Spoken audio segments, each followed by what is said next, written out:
कोजागिरी पौर्णिमा म्हणजे आनंद, प्रेम आणि एकत्र येण्याचा सण आणि त्या क्षणांना अधिक गोड बनवते हे मसाला दूध.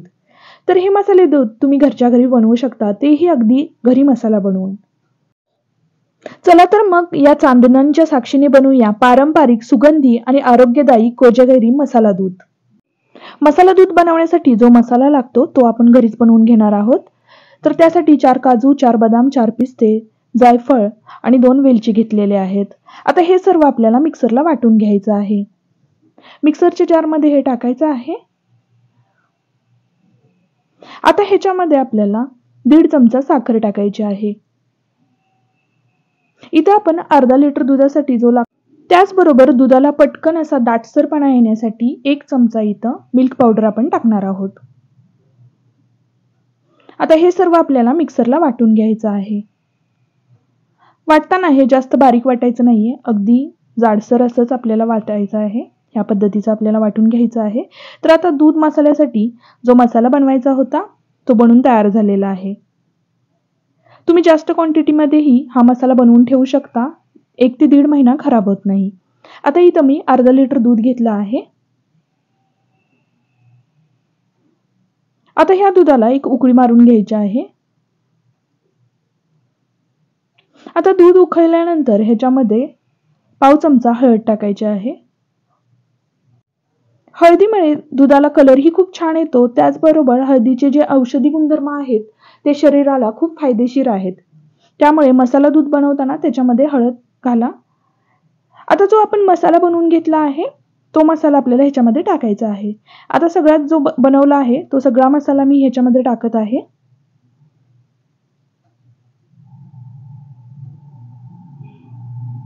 आता ह्याला एक छान अशी उकळी मारून घ्यायची आहे. आणि त्याचबरोबर 7 ते 8 केसराच्या काड्या मी दुधामध्ये भिजत ठेवल्या होत्या, त्याही आपल्याला टाकायच्या आहेत.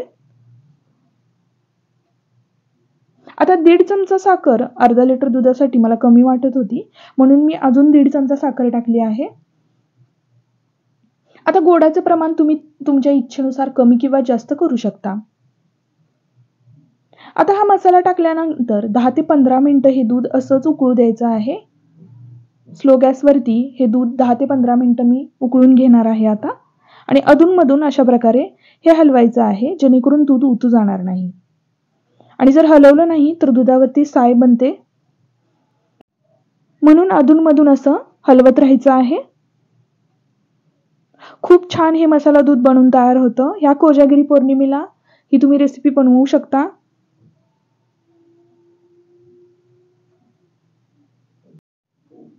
आता 10 ते 15 मिनिटं उकळल्यानंतर तुम्ही बघू शकता दूध कमी झालेलं आहे आता.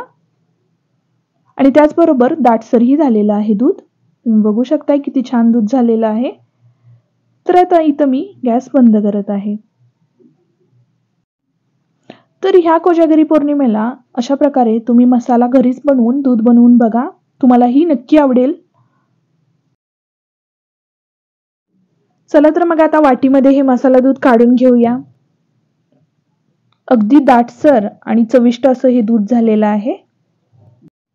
कोजागिरी पौर्णिमेत चांदण्यांनी न्हालेली रात्र, थंडगार वारा, हळूवार संगीत आणि हातात उबदार मसाला दूध, जणू आनंदाचा एक प्याला. कोजागिरी पौर्णिमा फक्त सण नाही, ती आहे एक भावना. आपल्या माणसासोबत हसण्याची, आठवणी बनवण्याची आणि प्रेमाची ऊब अनुभवण्याची.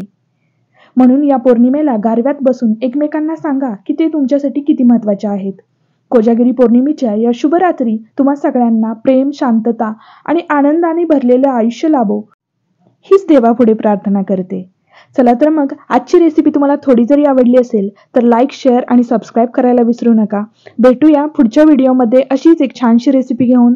तोपर्यंत बाय बाय.